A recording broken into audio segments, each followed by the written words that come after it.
వేల మందిని ప్రొఫెషనల్స్ గా మార్చిన ఇనోమాటిక్స్ తో మీరు కూడా మీ డ్రీమ్ కెరియర్ ని ఇప్పుడే స్టార్ట్ చేయండి.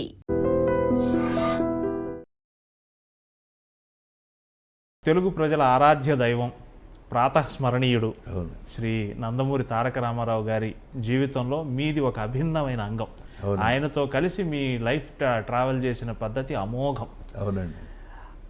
అంత గొప్ప వ్యక్తి సాన్నిహిత్యం, అంత గొప్ప వ్యక్తి ప్రేమ పొందిన మీరు తొలిసారి అన్నగారిని ఎప్పుడు కలిశారు? ఆ విశేషం మాతో పంచుకోండి సార్ ప్లీజ్. రామారావు గారితో కలిసి పని చేయటం అనేది పూర్వజన్మలో చేసుకున్న సుకృతం అండి. లేకపోతే ఆయనతో కలవటం చాలా కష్టం. నేను స్టేజ్ ఆర్టిస్ట్ని. దాదాపు ఒక 100 నాటికలు కానీ నాటకాలు కానీ వేశాను ఎప్పటి నుంచో. అందుకనే నా చదువు గుంటనాగిపోయింది. చదువుకొని ఇచ్చేవాళ్ళు కాదు. రిహార్సల్స్ అన్ని రూమ్లోంచి లాక్కెళ్ళిపోయేవాళ్ళు. ఎస్ఎల్సి డెంకా వేసాం, మళ్ళీ ఎస్ఎల్సి పూర్తి చేశా, పియూసీలో చేరాం. చదవని వల్ల బందర్ హిందూ కాలేజీలో చదువుతా అంటే అక్కడి నుంచి రిహార్సల్స్ లాక్కెళ్ళిపోయేవాళ్ళు. రోజు ఎక్కడో సాడు ఒక నాటకం, ఇక్కడ కాదు మనం విజయవాడలో వేద్దాం, ఇక్కడ కాదు హైదరాబాద్లో వేద్దాం అని చెప్పి తీసుకెళ్ళిపోయేవాళ్ళు రోజు రిహార్సల్. నేనే హీరోని. ఒడ్డు పొడుగు ఉండేవాళ్ళమేమో, దాంతో హీరో అనేవాళ్ళు. సరే హీరో. నేను అదేగాక హీరో చేసేవాడిని, సపోర్టింగ్ ఆర్టిస్ట్ చేసేవాడిని. కీర్తి స్టేషన్లో నేను మురారి వేశాను, అటు తిరిగి జమీందారు వేశాను. అది బెస్ట్ యాక్టర్ వచ్చింది, ఇది బెస్ట్ యాక్టర్ వచ్చింది నాకు. ఓకే, అటువంటి అలా ఉండేదన్నమాట. ఓకే. ఈ నాటకాలకు అంకితంతో చదువు సంకలం అయిపోయింది. సరే అట్టాగా మళ్ళీ పియూసీ పూర్తి చేశా. చదువు మీద ఇంట్రెస్ట్ ఉండేది, బట్ చదువుకోవడానికి టైం ఉండేది కాదు. వాళ్ళే వచ్చి ప్యాంట్ వేసి షర్ట్ వేసి పదా అని చెప్పి రిహార్సల్ తోసిపోయేవాడు. బీఎస్సీలో చేరాను. చదువు సాగట్లా అర్థమైపోయింది నాకు. అప్పటికే దాదాపు ఒక 100 నాటకాలు అయిపోయినాయి. అప్పుడు నాకు 21, 22 సంవత్సరం సర్కార్ ఎక్స్ప్రెస్ ఎక్కేశాను. మన ఆంధ్ర నుంచి ఎవరు సినిమాల్లోకి వెళ్ళాలన్నా మద్రాసు సర్కార్ ఎక్స్ప్రెస్ ఎక్కాల్సిందే. సర్కార్ ఎక్స్ప్రెస్ ఎక్కి సెంటర్లో దిగినాక తెలుస్తుంది అసలు ఎక్కడున్నాం, మనం ఏం చేస్తున్నాం అని. మద్రాసులో దిగినాక తెలిసింది అసలు సినిమా అంటే ఏంటి. సినిమా అంటే ఒక పెద్ద సముద్రం అంత లోతు ఉంటుందండి. ఎవరిని కలవటానికి ఛాన్స్ ఉండవు. వాహిని స్టూడియోకి వెళ్తే బయట వాచ్మెన్ బయటకి తోసేస్తాడు, రానివాడు లోపలికి. కారులో వెళ్ళే వాళ్ళని చూసి రామారావు వెళ్తున్నారు, జమున వెళ్తారు, సావిత్రి గారు వెళ్తాను అని అరవాల్సిందే తప్ప ఎంట్రీ లేదు అసలు. ఓకే, అంత స్ట్రిక్ట్గా ఉండేది, అంత డిసిప్లిన్ ఉండేది. సరే ఏం చేయాలి, రామారావుని కలవాలి. మీరు ఎలా కలిశారు అని అడిగారు కదా, దాని గురించి చెప్తున్నాను నేను. రామారావు గారికి ప్రొద్దున్నే ఆయన ఎప్పుడో 3:30కే లేస్తాం అలవాటు. లేచి ఎక్సర్సైజ్ చేసుకుని మేకప్ వేసేసుకుని భోజనం కూడా చేసి 4:30కి. ఎందుకు 4:30కి చేస్తాడో తర్వాత చెప్తాం మీకు. 5 o'clockకి వచ్చి ఆ రూమ్లో కూర్చుంటే బజుల్లా రోడ్ హౌస్లో 5-6 బస్సులు వచ్చి, టూరిస్ట్ బస్సులు. వాళ్ళంతా దిగి వెళ్ళి ఆయన కాళ్ళకి దండం పెట్టి కొబ్బరికాయలు కొట్టి హారతి ఇచ్చి వాళ్ళ యాత్ర సఫలీకృతం అయిందని ఆనందంతో వెళ్ళిపోయాడు. అప్పుడు వాళ్ళందరినీ అడిగేవాడు ఆయన, ఏమండి ఎక్కడి నుంచి వస్తున్నారు, ఏ ఊరు, ఎక్కడెక్కడికి వెళ్ళారు. మహాప్రభు తిరుపతి వెళ్ళాము, వెంకటేశ్వర స్వామిని చూసాం, ఇక్కడికి వచ్చాము, మిమ్మల్ని చూసాం, మా యాత్ర పరిపూర్తి అయింది, ఇక ఇళ్ళకి వెళ్ళిపోతున్నాం అని చెప్పి దండాలు పెట్టేవాళ్ళు.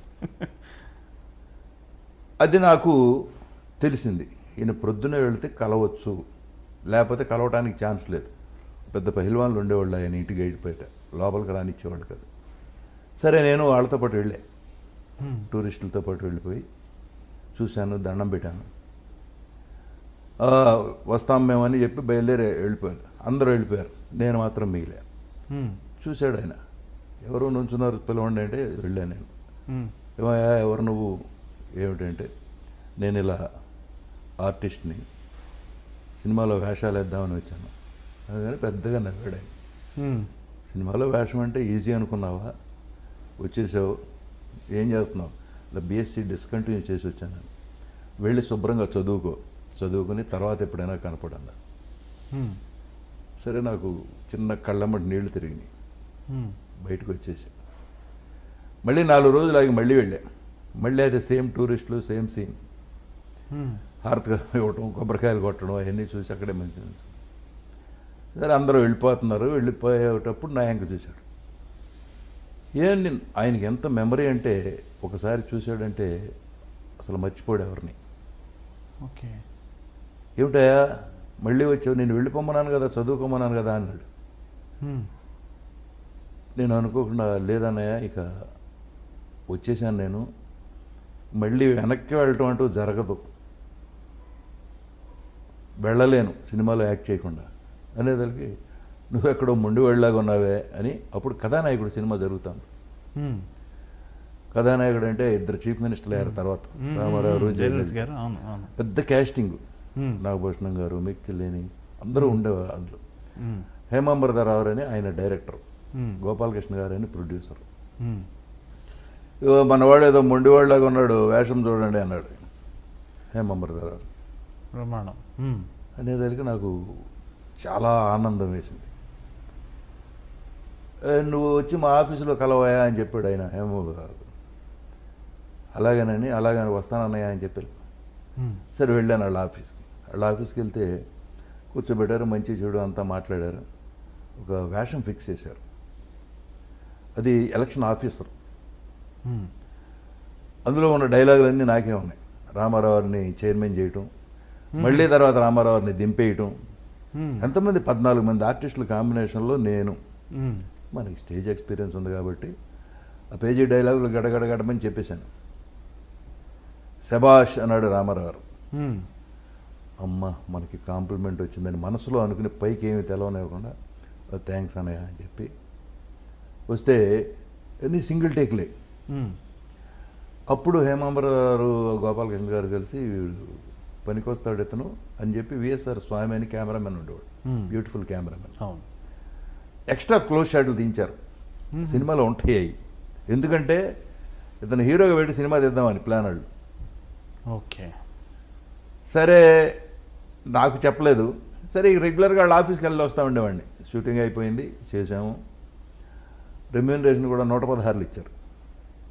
అప్పటికే చాలా పెద్ద అమౌంట్, చాలా పెద్ద అమౌంట్ 116 అండి. అప్పుడు గౌరవంగా ఉండేది. ఇప్పుడులాగా మనం 1000 రూపాయలు ఇచ్చి అలాగా 1116, 1116 అనేవాళ్ళు, అలా ఇచ్చేవాళ్ళు. సరే తీసుకుని వెళ్ళిపోయాను. వెళ్ళిపోయిన తర్వాత ఒక చెప్పారు మంచి రోజు చూసి, నిన్ను హీరోగా పెట్టి సినిమా తీద్దాం అనుకుంటున్నావా అని చెప్పి ఒక డ్యాన్సరు, ఆవిడ పేరు కూడా గుర్తులేదు, మర్చిపోయాను. రిహార్సల్ చేయించారు ఒక 4 రోజులు మా ఇద్దరితో. కొత్త ఇప్పుడు డ్యాన్స్ రిహార్సల్స్ అంటే కొత్త. నాటకాల్లో అయితే దున్నేస్తాం, ఏది చెప్పినా కూడా ముందే స్క్రిప్ట్ అంతా మనకి నోటికి వచ్చేస్తుంది కాబట్టి ఇష్టం వచ్చినట్టు ఆడుకోవచ్చు. సినిమాలో కుదరదు. ఆ కొంచెం ఫ్రేమ్లోనే అంతా యాక్ట్ చేయాలి. అవును అవును. అక్కడే ఎక్స్ప్రెషన్ చూపించాలి, నీలో ఏముందో అక్కడే చూపించాలి. అన్ని బాధలు ఉన్నాయి. సరే ఆ తర్వాత రెగ్యులర్గా రామారావు షూటింగ్కి వెళ్ళేవాడిని నేను. ఈ ట్రైనింగ్ తీసుకోవటం కన్నానండి చూసి నేర్చుకోవటం చాలా ఉంది. ఒక ఆర్టిస్టు యాక్ట్ చేస్తా అంటే చూసి నేర్చుకోవడం అనేది అద్భుతం. వాళ్ళు నేర్చుకోవచ్చు. అవును. ఎవరి దగ్గరికన్నా వెళ్ళి ట్రైనింగ్ డైలాగ్ ఎలా చెప్పాలో నేర్చుకుని అది దానివల్ల బాణం వేయటం, అది ఏమి గాలి బాణమే, అది మనకి పెద్ద ఉపయోగం ఉండదు. చూసి నేర్చుకోవడంలో ఎక్కువ ఉంటుంది. అందుకని ఎక్కువ సినిమాలు షూటింగ్ జరిగే చోటుకి వెళ్ళేవాడిని నేను. సినిమాలు ఎక్కువ చూసేవాడిని. ఎవరు చేశారు, ఆయన ఎలా చేశాడు, ఈయన ఎలా చేశాడు. ఆ రోజుల్లో పోటాపోటీ ఉండేది. పక్క ఆర్టిస్ట్ ఏం చెబుతున్నాడు, మనం ఏం చెప్పాలి, వాడు ఎక్స్ప్రెషన్కి మనకు కౌంటర్ ఏమి ఇవ్వాలి, ఎవరికాడు క్యారెక్టర్ డెవలప్ చేసుకోవడంలో ఉండేవాళ్ళు. అందుకని ఆ రోజుల్లో ఎవరికి ఇళ్ళు లేవండి, కారులు లేవు. ఒక అంబాసిడర్ కారు ఉంటే 8 మంది లేవాళ్ళం కారులో. భేషజాలు లేవు, వీడు గొప్ప, ఆడు పెద్దనాడు, ఈడు పెద్దాడు, ఏమి ఉండేది కదా. ఇలా పర్సనల్ మేకప్ మెన్ లేరు, ఎవడో లేరు. అందరికీ కలిసి ఎవడో ఒకడు ఉండేవాడు, వాడే అందరికీ ఇచ్చేవాడు. కలిసి వెళ్ళిపోయేవాళ్ళం, కలిసి కూర్చునేవాళ్ళం, కలిసి తినేవాళ్ళం. ఆ రోజుల్లో ఈ రోజుల్లాగా క్యారియర్లు పెట్టడం, 10 రకాల కూరలు పెట్టడం అవన్నీ ఉండేవి కాదు. 2 ఇడ్లీ 2 వడ ఒక ప్యాకెట్ ఇచ్చేవాడు పొద్దున్నే. అది టిఫిన్. ఆ పూటకి కాఫీ ఇచ్చేవాడు. మధ్యాహ్నం కాస్త సాంబార్ అన్నం, కాస్త పెరుగన్నం పెట్టేవాడు, 2 పొట్లాలు, అవి తినేవాళ్ళం. అంతే. తర్వాత వచ్చేసరికి అసలు క్యారియర్లు, ఆ హోటల్ నుంచి ఇది, ఈ హోటల్ నుంచి ఇది, ఇలా తెప్పించడం మొదలెట్టారు.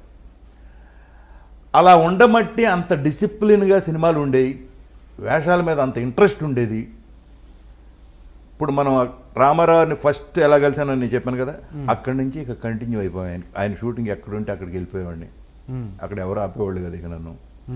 కూర్చొని చూస్తూ ఉండేవాడు ఆయన ఎలా చేస్తాడు, మెస్మరైజ్ చేసేవాడు. ఆయన యాక్ట్ చేస్తా అంటే అలా నోరు తెరిచి కూర్చునేవాళ్ళం, అలా ఇమ్మర్స్ అయిపోయేవాళ్ళం అనమాట. ఇంత మహానటుడు ఏ వేషం వేస్తే ఆ వేషంలో. ఇప్పుడు జనరల్గా ఆర్టిస్ట్ అనేవాడండి ఒక మట్టి ముద్దలు అంటాడు, దాన్ని డైరెక్టరు ఎలా మోల్డ్ చేస్తే అలా మోల్డ్ అవుతాడు. కరెక్ట్. మీరు రాక్షసుడిగా మోల్డ్ చేయొచ్చు, అందగాడిగా మోల్డ్ చేయొచ్చు, కుంటివాడిగా మోల్డ్ చేయొచ్చు. మీరు ఎలా మోల్డ్ చేస్తే ఆర్టిస్ట్ అలా మోల్డ్ అవుతాడు. ఆర్టిస్ట్లో ఉన్న స్పెషలైజేషన్ అది తెలుసుకున్న డైరెక్టర్లు ఈ క్యారెక్టర్లన్నీ క్రియేట్ చేశారు ఒకదాని తర్వాత ఒకటి. ఒక రాముడు, కృష్ణుడు, దుర్యోధనుడు, భీముడు. అలాగే ఆర్టిస్ట్కి కూడా ఇంట్రెస్ట్ ఉండాలి. మనం వేసుకునేటప్పుడు ఏం చేయాలి, ఏ మేసం పెట్టుకోవాలి, ఈ డైలాగ్ ఉంది ఎలా చెప్పాలి, మాడ్యులేషన్ ఎలా చెప్పాలి, ఎక్కడ ఆపాలి, ఎక్కడ పైకి లేపాలి, ఎక్కడ దింపాలి, ఇవన్నీ నేర్చుకోవాలండి. నేను ఇవన్నీ ఎందుకు చెబుతున్నానంటే ఆ గోల్డెన్ యుగంలో పనిచేసి ఉన్నాం కాబట్టి, ఆ గోల్డెన్ మనుషులతో పనిచేశాం కాబట్టి కరెక్ట్ నేను చెప్తున్నా. ఇది ఎవరికైనా ఉపయోగపడితే వాడుకుంటారు. ఇవాళ జనరేషన్లో మన మాట వినేవాళ్ళు కూడా ఎవరూ లేరు. డిసిప్లిన్ అండి. 7 గంటలకు షాట్ అంటే అందరూ 6:30కి విత్ మేకప్ డ్రెస్తో రెడీగా ఉండేవాళ్ళు. మరి ఇవాళ కంపారిజన్కి వస్తే మరి ఎవరన్నా ఒక్కళ్ళన్నా 10 ఎవరూ రావట్లేదు. అతను 10కి రాడుగా మేము ఎందుకు పొద్దున్నే వచ్చి ఏం చేయం అనే స్టేజ్ తీసుకొచ్చేశారు. చూసేదానికి సినిమాల మీద కాన్సన్ట్రేషన్ తగ్గింది. తర్వాత మెయిన్ క్వాలిటీ పడిపోయింది. ప్రొడ్యూసరు బాగుంటే 10 ఫ్యామిలీలు బతుకుతాయి. 10 ఫ్యామిలీలకి అన్నం పెడతాడు ప్రొడ్యూసర్ అని. ప్రొడ్యూసర్ని గౌరవించేవాళ్ళు. ప్రొడ్యూసర్ వస్తే లేచి నుంచునేవాళ్ళు, దండాలు పెట్టేవాళ్ళు. ఇవాళ అసలు ప్రొడ్యూసర్ కాదు, ఎవరు వచ్చినా గౌరవం లేదు, దండం లేదు. ప్రొడ్యూసర్ ఉన్నాడో చచ్చాడో ఎవరికి అలవలేదు. ఈ సినిమా మనది అనుకునేవాళ్ళు లేరు. ఈ ప్రొడ్యూసర్ మనాడు. ప్రతి సినిమాని మేము ప్రేమించేవాళ్ళం. సినిమా అంటే అంత ప్రేమగా ఉండేది. ఈ సినిమా మనది, బాగా రావాలి. ఈ సినిమా రోజునే చెప్పేవాళ్ళు ఇది 100 days ఆడుతున్నారా డెఫినెట్గా అనేవాళ్ళం. ఎందుకు? సీన్స్ చూస్తా అంటే తెలిసి, మన ఆర్టిస్టులు పెర్ఫార్మెన్స్ చూస్తా అంటే తెలిసిపోయేది. అందుకే మీకు హేమాహేమీలైన ఆర్టిస్టులు వచ్చారు. ఆ రోజులో డబ్బు పిచ్చలేదు, పెర్ఫార్మెన్స్ కొట్టాలి. ఇది నాగేశ్వరరావుని ఎలా కొట్టాలి, రామారావుని ఎలా కొట్టాలి, ఇద్దరు కలిసి చేసేటప్పుడు ఎలా కొట్టాలి, అతను మించి పేరు మనకు రావాలి అని ఎవరికాళ్ళు తాపత్రయపడేవాళ్ళు. ఒక సావిత్రి గారు యాక్ట్ చేస్తుందంటే, ఒక శివాజీ గణేషన్ గారు ఉన్నా, రామారావు గారు ఉన్నా, నాగేశ్వరరావు ఉన్నా ఒకటికి పోసేవాళ్ళు. ఎందుకంటే ఎక్కడ ఏ ఎక్స్ప్రెషన్తో కొడుతుందో తెలియదు. నవ్వుతానే అన్ని రకాలుగా కొడుతుంది ఎక్స్ప్రెషన్. దాంతో ఎంత డైలాగ్ చెప్పినా కూడా తేలిపోతుంది. సో ఆవిడని తట్టుకోవాలంటే ఇక్కడ ఎంత పెర్ఫార్మెన్స్ ఉండాలి. దానికోసమని 10 రోజుల ముందు స్క్రిప్ట్ ఇంటికి వచ్చేది. వస్తే ఎవరికాళ్ళు వాళ్ళు డైలాగ్ చూసుకుని ఎదురు డైలాగ్ ఏముందని ఇంప్రవైజేషన్ చేసుకుని ఏది చేస్తే బెటర్మెంట్ నిలబడతాం మనం అని ఆలోచించేవాళ్ళు.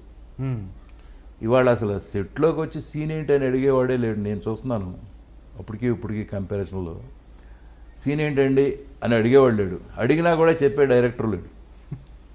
అలా అయిపోయింది. సో దాంతో ఏమైంది, మీకు పెర్ఫార్మెన్స్ పోయింది, క్వాలిటీ పోయింది.